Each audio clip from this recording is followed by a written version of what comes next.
Hello, everyone. Welcome to the Sonali Edake podcast, the Global Race for Sustainability. An event organized by International Sibling Society is more than just a competition. It is a global movement dedicated to raising the awareness and acting towards achieving the Sustainable Development Goals. This is a sporting event where participants run 5K, 10K, half marathon, or a full marathon to support the 17 Sustainable Development Goals. Runners from over 190 countries participate in this event. The event aims to mobilize the global action towards the 2030 Agenda for Sustainable Development of International Sibling Society. Our guest today has spent over 2 decades tackling the global crisis of child abandonment and championing the UN's Sustainable Development Goals. From her work on the ground in Baghdad as a liaison to the Iraqi Ministry of Youth and Sport to her leadership in the global race for sustainability, she brings a unique and global perspective to the table. Please welcome the tireless advocate and a visionary leader, Cynthia Burleson. Cynthia, welcome to the show. Thank you so much for joining us today. Good to be here. So we are so excited to take part in the Sun Run and questions related to the ISS and Sustainable Development Goals, and also that you have advocated for reviving the Olympic truce in modern peacekeeping. Oh, I love where you're taking this, all the things that you brought out. Yeah, well, we can talk about all of these things. So I'm the chairman, so we're a nonprofit, a 501c3 based out of the state of Nevada in the United States. So depending on where you are and how you understand how we are, some people say an NGO, which is a non-governmental organization. But in our country, we're called the 501c3 nonprofit. I don't know the structure. I know you're from Canada, right? Yes, So yes. it's probably different, but we're a 501c3 nonprofit organization, and I am the chairman. And we have a emerging we have a board, and we have an emerging advisory board. Super awesome group of interns that I hope we talk about a little bit today. That's great to know.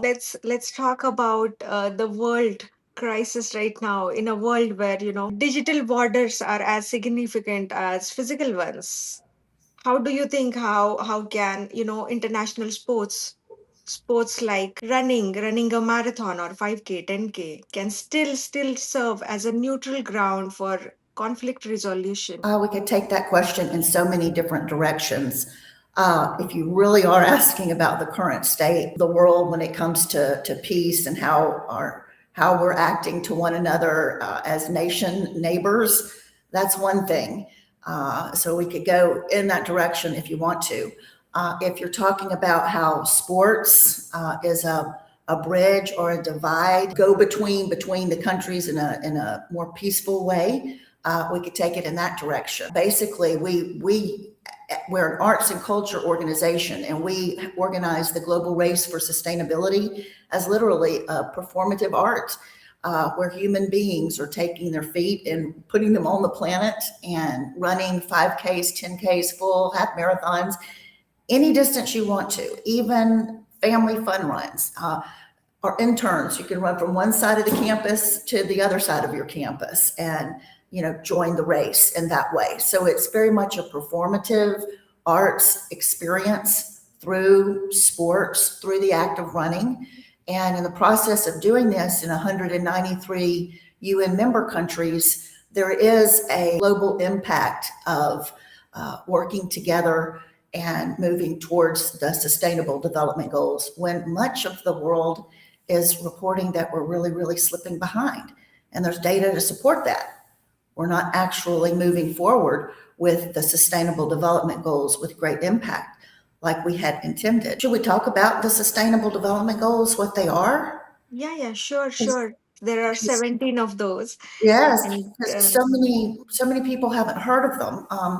And as we get out there and talk more about the global race for sustainability and the sustainable development goals, we're literally creating awareness of something that many people don't know about. However, so many people do. So it's so ingrained in our uh, everything from the banking system, our universities, everything, because we have all agreed as 193 UN member countries to work together to achieve these goals by the year 2030. So the history behind it is that this whole effort started around the year 2012 in Rio de Janeiro at a conference.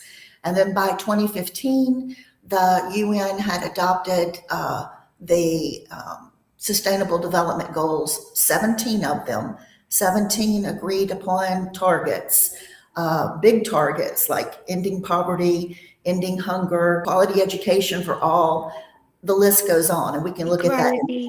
Yeah, more gender detail. equality.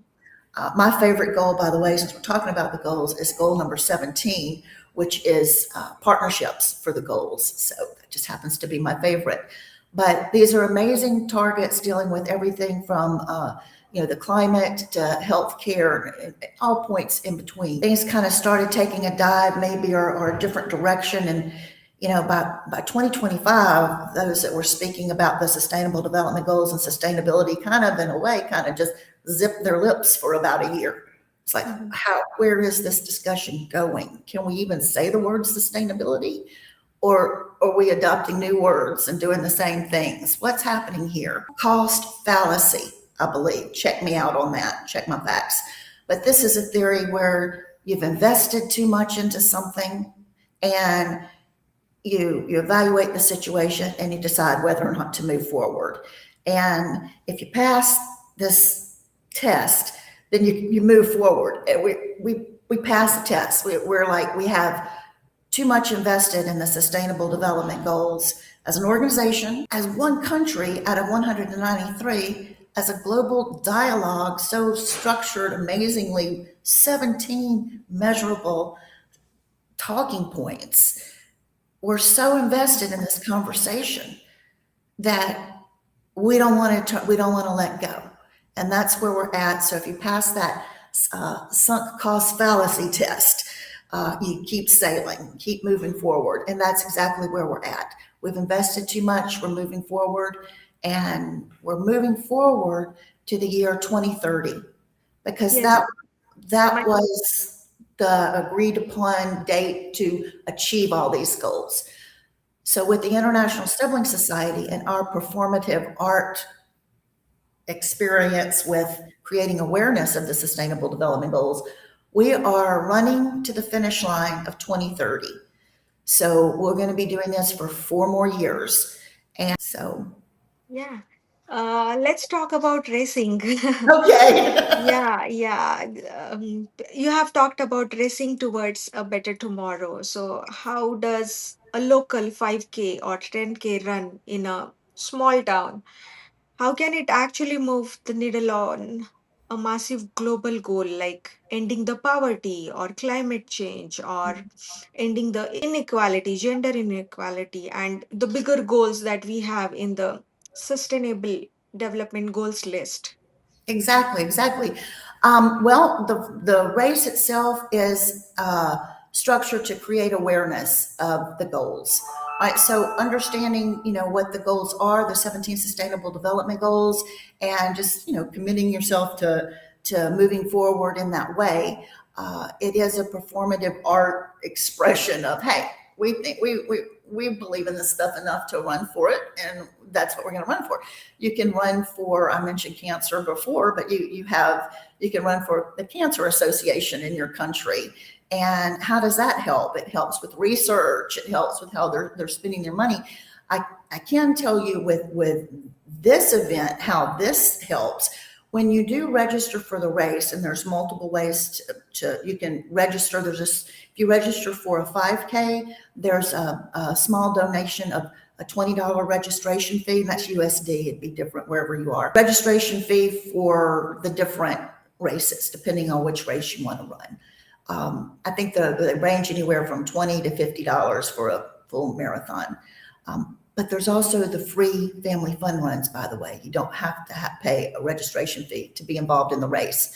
But when you do involve yourself in the race and you pay your registration fee, all that money is going right back into our program with our research with our interns, which I'd love for us to talk about. And also, we have a scholarship fund for runners in different countries. 2 years ago, we did a lot of scholarships in countries that have world class runners, and because we definitely wanted to see some world class runners. This is when the Olympics was taking place in Paris, and so we, definitely activated some scholarship in that area so that those runners can join. So joining the race makes a difference. You're joining the commitment to the Sustainable Development Goals to keep them alive and on the Sustainable Development Goals by running. But you're also, if you pay your registration fee, you're helping with the scholarship funding and all of that. It goes right back into our programs of what we're doing here. You also have presented at the International Olympic Academy on reviving the Olympic truce. In 2026, with major conflicts active in some countries, is the truce still a realistic tool for peace, or do you think it has become a symbolic gesture? Oh, absolutely. I believe in the Olympic truce and the power of the Olympic truce. The power of the Olympic truce. The Olympic truce is the longest standing peace accord in recorded time. Okay, because if you look at what is the Olympic truce? The Olympic truce is an ancient peace treaty. It's way back in antiquity. And then, if you remember your history, the Olympics is an ancient concept, and then it stopped. It ended.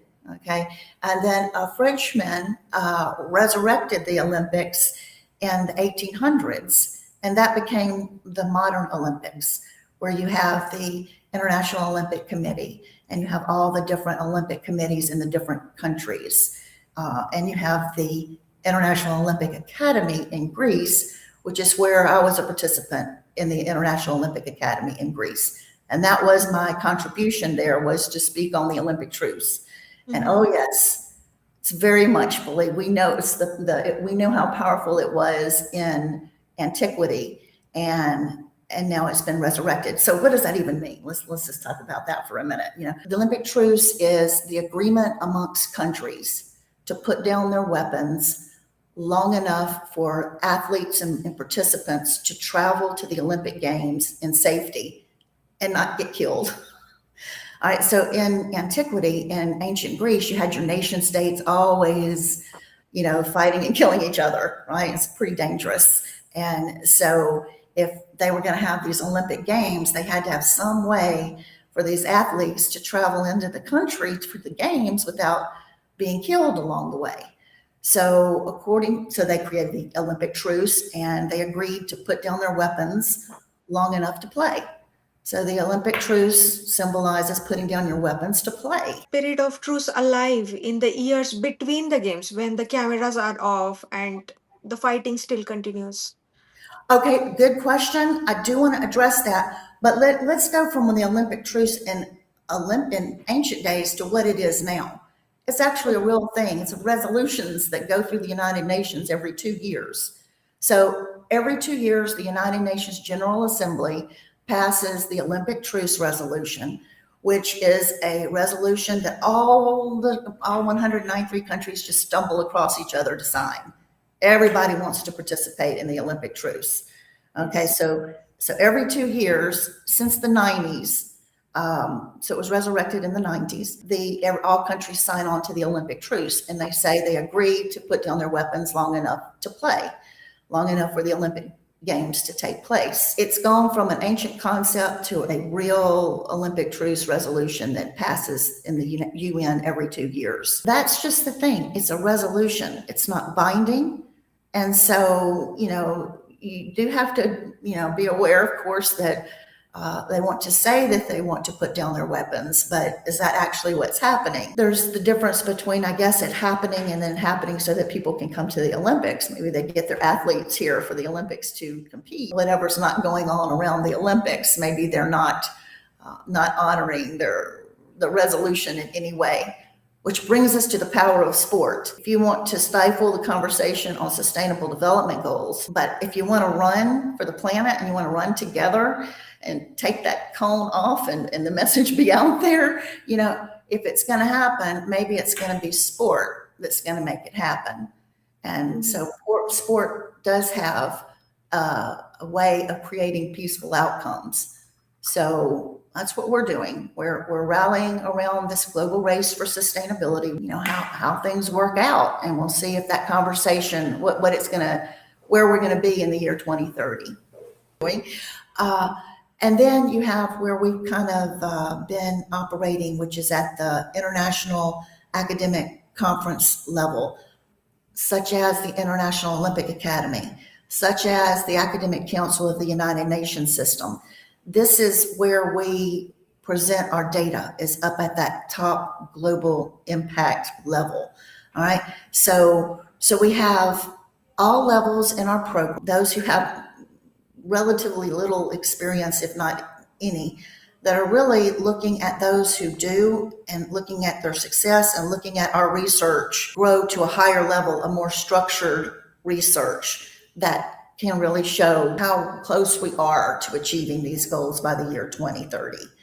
Maybe we have a different story to present, a different set of data. When we talk about a different story, that is what data is. Your data, instead of all this meticulous numbers, this is what else we're instilling with data analysts. It's not just about numbers. It's about the story that the numbers say. You have a bunch of sexy data, which is what everybody used to kind of do a few years ago. It really, all that sexy data, nobody cares about anymore. Want to know the story that that data is explaining, and then they can emotionally connect and understand what the data is saying. So Absolutely. It's about a story that data represents the real life situation and the story behind it. Also, that many people feel overwhelmed by the 17 sustainable development goals. If you had to identify the lead domino, the one goal that, if resolved, makes the other 16 significantly easier. it'd be my favorite one, which is number 17, which is partnership for the goals. Partner. Partnership and working together on the goals. So that would be it, number 17. But I like the way you said that, and you hit it right on the nail when you said they're kind of hard to understand. People don't get, they're overwhelming. I think you said overwhelming, and that has been pointed out over and over again with the Sustainable Development Goals. People just don't get them. They're a little bit too hard, and intimidating and uncomprehendable in some ways. Um, but the thing about the 17 Sustainable Development Goals is that they're structured in such a way, there's not only is there 17 goals, there's around 150 measurable markers within those 17 goals, to where it really is structured to be measured along the way, so much to the point you can have conversations with people around the world, it be structured on one of the sustainable development goals, and you all know what each other's talking about. It's such a structured set of talking points. It's a wonderful tool to move forward with conversations internationally. And so if it takes running to create awareness of this amazing set of tools, these 17 sustainable development goals, if it takes running just to get people interested in it, to venture into understanding them. So, and join us, because we're going to be looking at those things. How can people join us? Can I let people know that? Yeah, please go ahead. We have a lot of spaces on the internet, a lot of little techie spots. Okay, so I could tell you to go here for this platform or there for that platform and all of that. But we have one central hub, and we call it our public facing website. Okay, and this is it's from Google. Thank you, Google. Google has been good to us as a nonprofit. So thank you, Google, for our Google site. And that is issnow.earth, and that stands for International Sibling Society Now dot the planet. And it's not 1998 anymore when we started, so we're operating in the now. And so issnow.earth. Yeah, we will provide the link in the description box as well. Great, great. But we haven't updated that site in probably, well, I would imagine 2 years. It's just kind of there. And the action is really going on in spaces when you join our program and you see what we're building, you see what we're doing, you see the global impact, and you see how we're networking with running clubs around the world. And that you're going to see on platforms once you get involved with us. Cynthia Burleson, thank you so much for the work you do and for sharing your journey with us today. It was a pleasure talking to you today. Thanks for having me. I appreciate it. We talked about a lot of things. Yes, we did. That was Cynthia Burleson. It's rare to talk to someone who operates at such a high level of international diplomacy while keeping their feet so firmly planted in humanitarian grassroots work. Dear listeners, you're watching Sonali Edake podcast. If you like today's episode, please share it with your friends, family, and do subscribe. Stay tuned for such more amazing episodes. Thank you.